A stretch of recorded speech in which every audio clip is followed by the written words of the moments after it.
Good evening. We are very glad to have you with us for this very special program. This program is special because with this evening's guest, we reach a plateau in our quest to find out who we have been and who we are. Our guest is one of the leading anthropologists and Egyptologists in the world, Dr. Cheikh Anta Diop. Dr. Diop was born in Senegal, and at age 23, he went to Paris, France to continue advanced studies in physics. In 1966, the first World Black Festival of Arts and Culture, held in Dakar, Senegal, honored Dr. Diop and Dr. W.E.B. Du Bois as the scholars who exerted the greatest influence on black thought in the 20th century. Dr. Diop, who is also a linguist, is director of the Radiocarbon Laboratory at the Fundamental Institute of Black Africa at the University of Dakar in Senegal. In this first segment, Dr. Diop discusses the evolution of mankind. Aujourd'hui, la science sait de façon sûre que l'humanité a pris naissance en Afrique, sous la latitude du Kenya, dans cette région qui est à cheval sur le Kenya, l'Éthiopie et la Tanzanie. We are able to say scientifically today, to say with certainty that mankind was born in Africa, on the latitude more or less of Kenya, and that area which comprises Kenya, Éthiopie, Ethiopia, and Tanzania. Et qui va même jusqu'en Afrique du Sud, suivant un axe nord-sud. And going on a north-south axis all the way south to South Africa. Or, une humanité qui est née sous une telle latitude au niveau de l'équateur n'aurait pas pu survivre si elle n'était pas pigmentée noire dès son apparition. So it's clear that any humanity that had its birth in that region could not have survived in an equatorial region without pigmentation. La nature ne crée rien au hasard et elle a protégé l'humanité qui est née sous l'équateur en Afrique par un écran de mélanine. C'est ce qui fait que les premiers hommes étaient nécessairement noirs tant qu'ils n'étaient pas encore sortis de l'Afrique. Nature doesn't do anything by chance, and it's for that reason that humanity, mankind that was born in a sub-equatorial region was given melanin to protect its skin, and it's for that reason that it is clear, it is certain that first man had to be a black man. C'est seulement quand cette humanité va sortir de l'Afrique pour aller peupler le reste de la Terre qu'elle va changer d'aspect suivant les régions géographiques et que les autres races vont apparaître. It is only after that race left Africa to people other parts of the world that had different climatic phenomena that man changed and became and took on different aspects, had a different look. Ces premiers hommes comprenaient en réalité 6 spécimens. L'humanité, la nature a créé 6 spécimens d'hommes avant d'arriver à l'homme que nous sommes aujourd'hui. Nature created 6 specimens of man before we got to man as we know him today. Les 3 premiers spécimens, je n'ai pas besoin de les nommer, n'ont pas atteint, dans l'état actuel de la recherche scientifique, un potentiel d'expansion leur permettant de sortir de l'Afrique.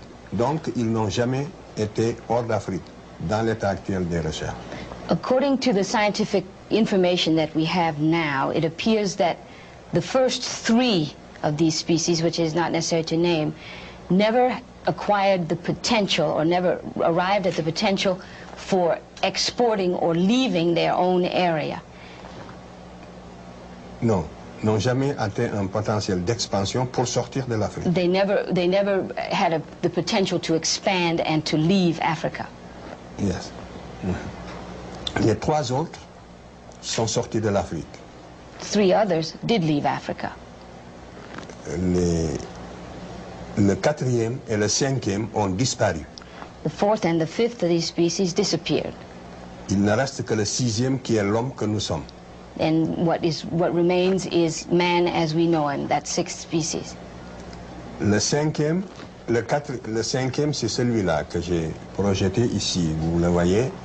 Cet homme ressemble beaucoup à l'homme actuel, mais il n'est pas encore arrivé au stade de l'homme actuel. C'est le cinquième? C'est le cinquième. This is the fifth of these species, which, as you will see, resembles very much man as we know him today. Mais il n'était pas encore très différencié. He was not yet but man as we know him today was not differentiated a great deal from this man. Si vous le regardez, vous verrez que la différence qui le sépare de l'homme que nous sommes, c'est qu'il n'a pas de front. Vous voyez, les yeux sont presque à la place du front. You will see that the difference, the major difference here, is that the fifth species did not have a forehead. You'll see that the eyes are situated very close to the top of the head. C'est très important ce détail, il faut le remarquer, il n'a pas de front. Donc il n'a pas, son cerveau antérieur est très différent du cerveau antérieur de l'homme actuel. Si vous le regardez, c'est comme s'il avait les yeux ici. It's very important, this is a very important detail. It means that the brain inside was very different from the brain inside of man as we know him today. Et quand on étudie son cerveau, quand on étudie l'anatomie de son cerveau, on voit qu'il n'a pas cette partie-là, ce cerveau antérieur. And studying his brain, ce qu'on appelle le lobe antérieur du cerveau, il ne l'a pas.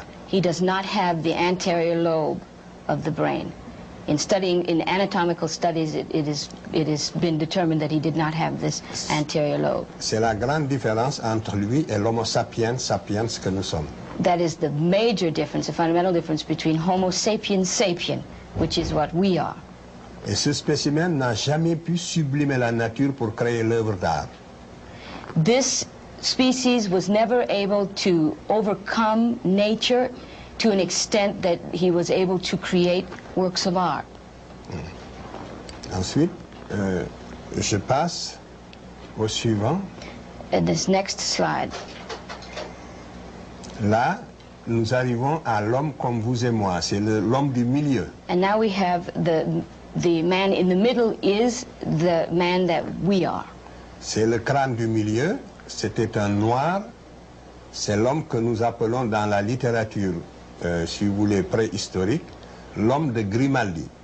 This was a black man. The skull is that of a black man, which we call in prehistoric history the Grimaldi man.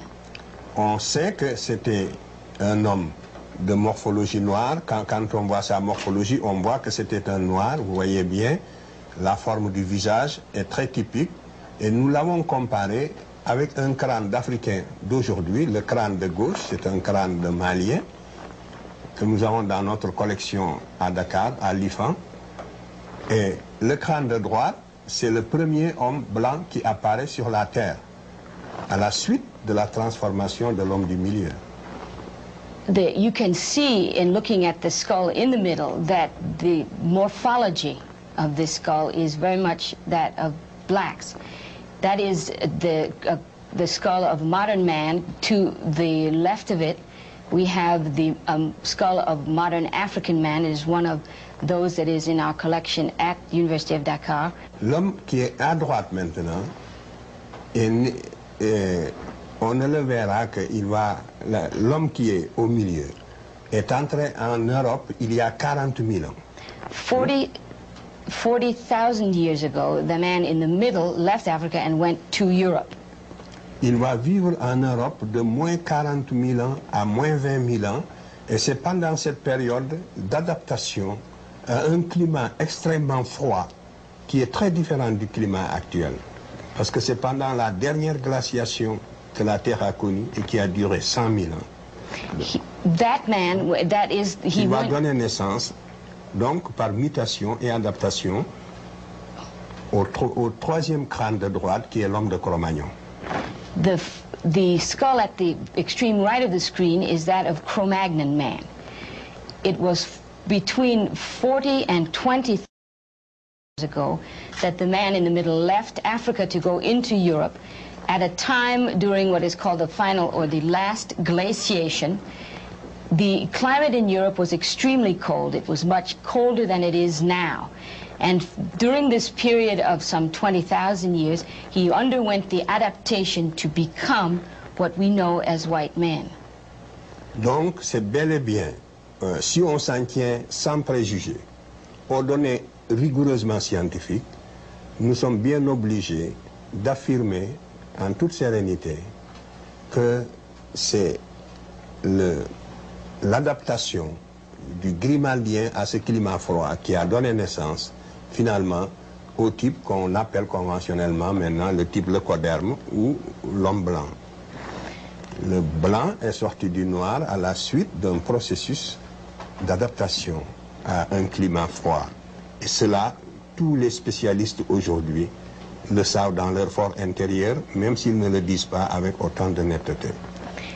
It is very clear to all of the scientists involved in this field, even if they are only able to say it within themselves and unable to say it publicly, that the man that we know conventionally to be a white man evolved from a black man over a period of some 20,000 years of adaptation to a different climate.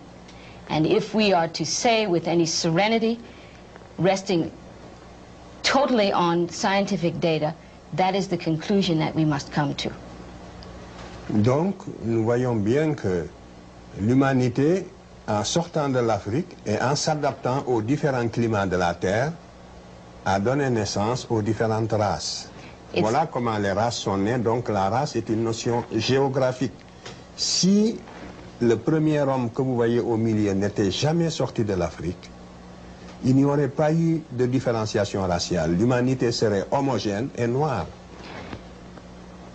If the man that we see in the middle there had never left Africa to people other parts of the world, and if those people in other parts of the world in different climates had not, through the process of adaptation, become what they are in various regions of the world, all men would be homogeneous, and all men would be black. Le reste de la Terre n'aurait pas été peuplé, serait désert. Et il y aurait eu une seule humanité noire cantonnée en Afrique. Et le reste de la Terre ne serait pas habité. If that man had not left Africa, the rest of the world would have remained a desert, would never have been peopled. Yeah.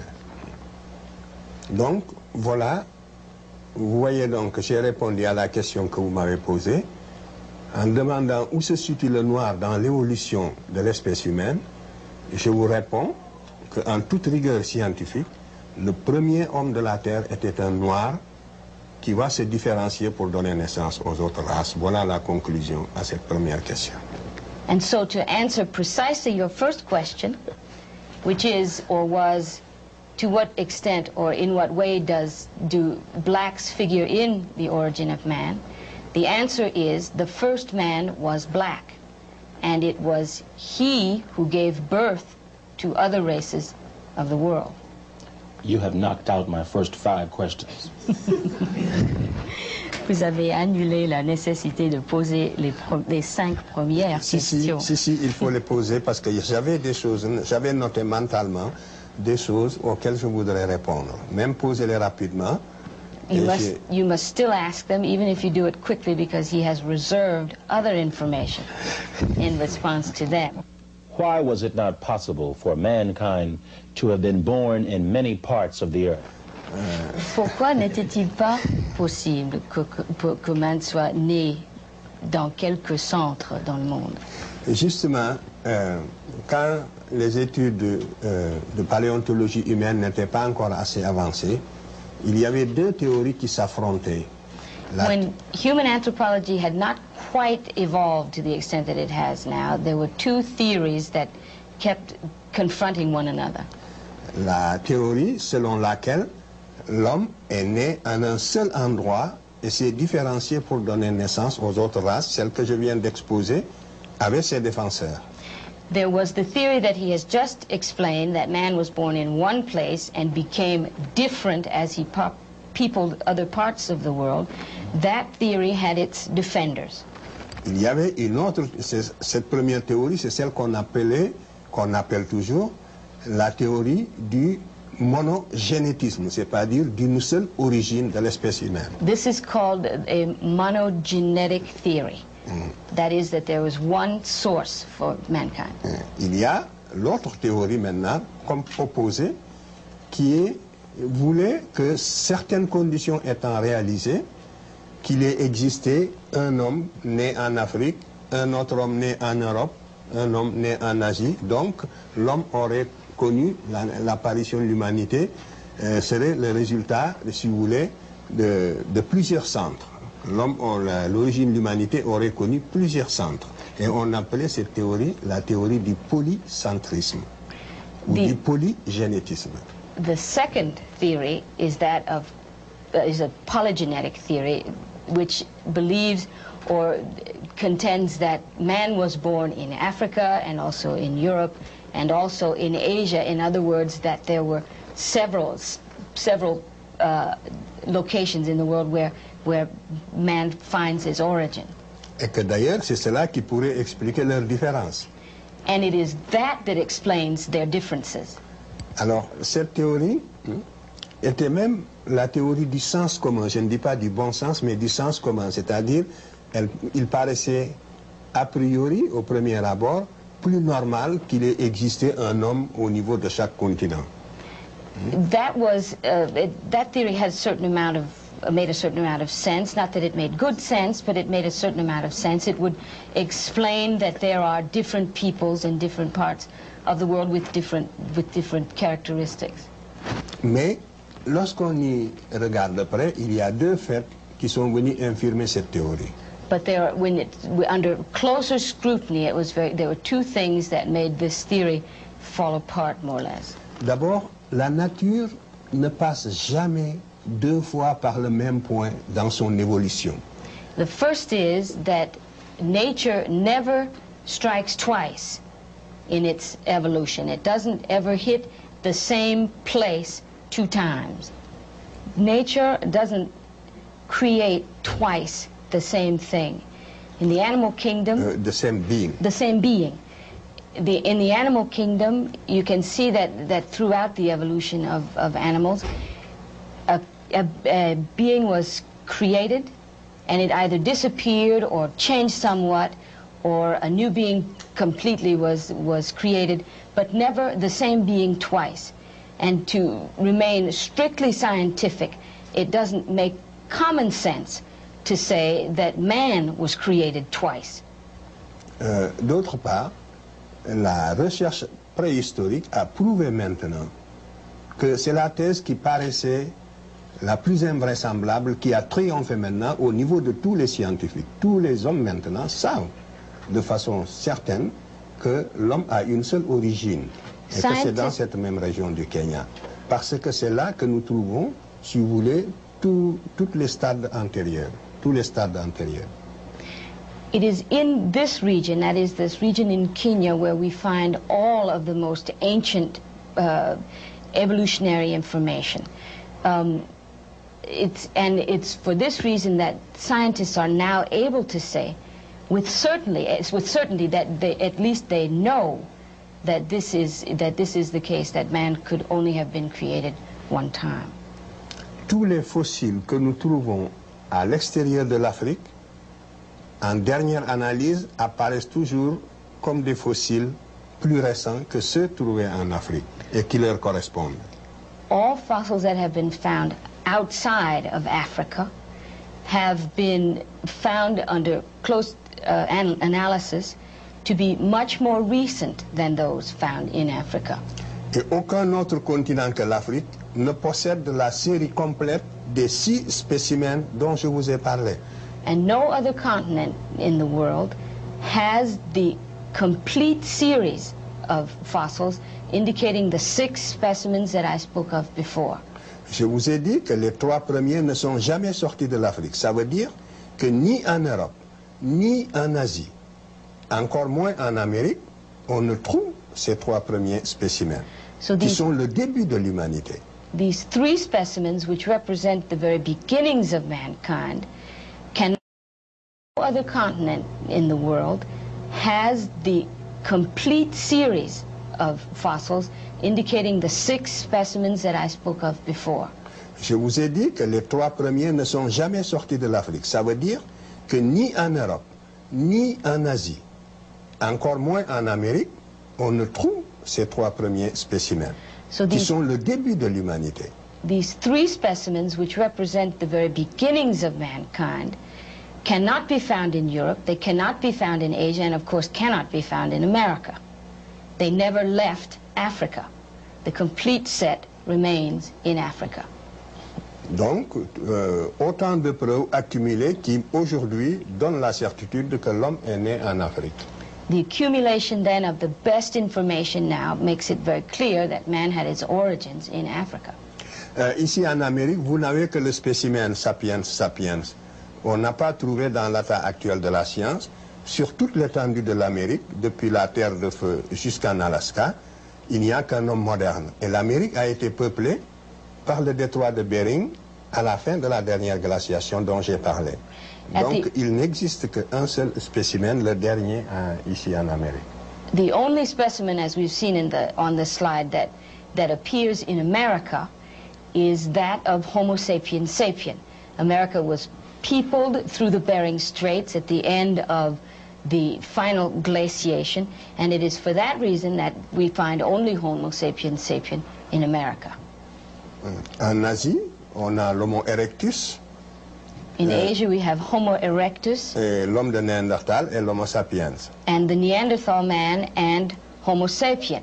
En Europe, également, on a l'Homo erectus, l'homme de Néandertal et l'Homo sapiens. In Europe, we have the same, Homo erectus, Neanderthal, and Homo sapien. Et tous sont sortis de l'Afrique. Les uns sont passés par l'isthme de Suez pour aller vers le sud-est asiatique, et les autres sont passés par le détroit de Gibraltar pour aller à travers l'Espagne, dans le midi de la France. Et à partir de là, ils ont irradié jusqu'au lac Baïkal, en Extrême-Orient.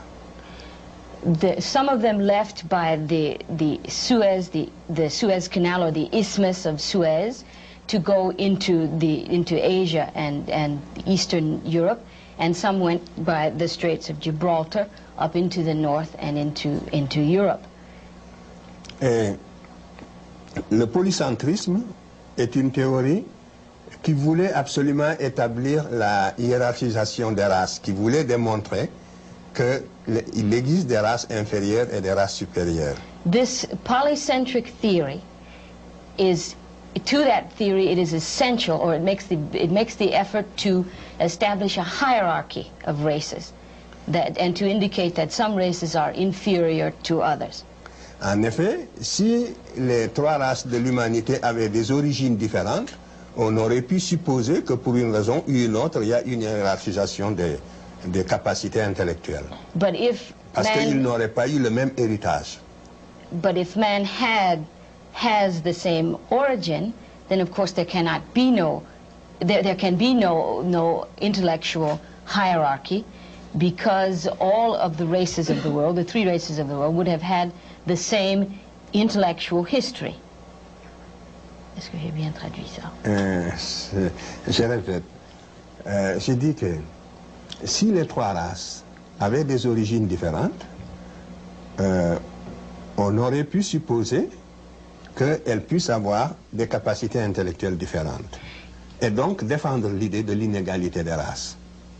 C'est clair? If the 3 races had different origins, then one could say that they had different intellectual capacities, having had a different intellectual history. Donc, on aurait pu défendre l'inégalité des races. Cette théorie, donc, est pour la défense de l'inégalité des races, la théorie du polycentrisme. The polycentric theory, then, is essential to defending the notion that there are inequalities between the races. C'est pour ça qu'elle a eu des défenseurs très acharnés. It's for this reason they've had people that it has been defended vigorously by people. Mais la science l'a définitivement écarté. But science has, without question, set it aside. Donc, la théorie monogénétique, elle, montre que puisque la souche humaine est commune, que toute l'espèce humaine a les mêmes capacités intellectuelles, qu'elle soit noire, blanche ou jaune. Je ne suis pas en train de montrer, par exemple, que le blanc est supérieur au noir. Ce ne serait pas que le noir est supérieur au blanc. Ce serait faux. It's the monogenetic theory then that poses or will support the notion that because our origins are the same, we have the same intellectual capacities. I am not hoping to say, by saying that, however, that blacks are superior to whites. That would also be false. Donc, aucune race n'est supérieure à l'autre. No race is superior to any other. Toutes les races ont les mêmes capacités intellectuelles. All races have the same intellectual capacity. Justement, le lobe antérieur du cerveau dont je vous ai parlé est le même pour toutes les races. The anterior lobe that I showed in the slide earlier is exactly the same for all the races. On a fait des travaux extrêmement poussés ici en Amérique, en Europe et partout sur l'anatomie du cerveau. The studies of the anatomy of the brain have been numerous and very extensive here in this country, in Africa, and everywhere in the world. En Europe. And in Europe. Oui. Et on n'a jamais trouvé de différence significative permettant une hiérarchisation raciale, surtout au niveau de l'anatomie du cerveau antérieur dont je vous ai parlé. And in no way has a difference any significant difference been found to indicate that there is some anatomical difference in the brains of the various races. Surtout au niveau du cerveau antérieur. And certainly not in the case of the forefront of the brain. Yeah. Donc, tous les biologistes savent ce que je dis en ce moment.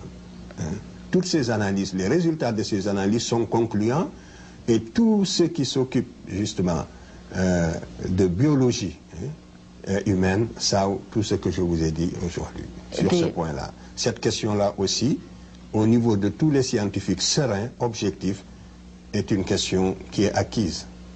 Que les races ont les mêmes capacités intellectuelles. Mais il peut y avoir, l'une peut être momentanément dominée par l'autre, c'est tout. Dans l'Antiquité, les Noirs ont dominé les Blancs, comme nous allons le voir tout à l'heure. Par la suite, les Noirs, les Blancs ont pris le dessus, comme aujourd'hui. All biologists and those scientists who are aware of this information know that there is no longer any question as to whether there is a superiority among the races. It is, however, possible that one race or another can dominate temporarily another race or other races. In antiquity, it was blacks who dominated, and that is perhaps not the case now. No. You have spent much of your life studying the history of Egypt. Who were the ancient Egyptians? How did they look? Ici, cette reproduction est importante. This is a very important reproduction. C'est dans le tombeau de Ramsès III. This is found in the tomb of Ramses III. 20e dynastie. The 20th dynasty. Vous avez le personnage de gauche. The person on the left. C'est le type général, donc, représenté par l'artiste égyptien lui-même. This is the general type represented by the Egyptian artist himself.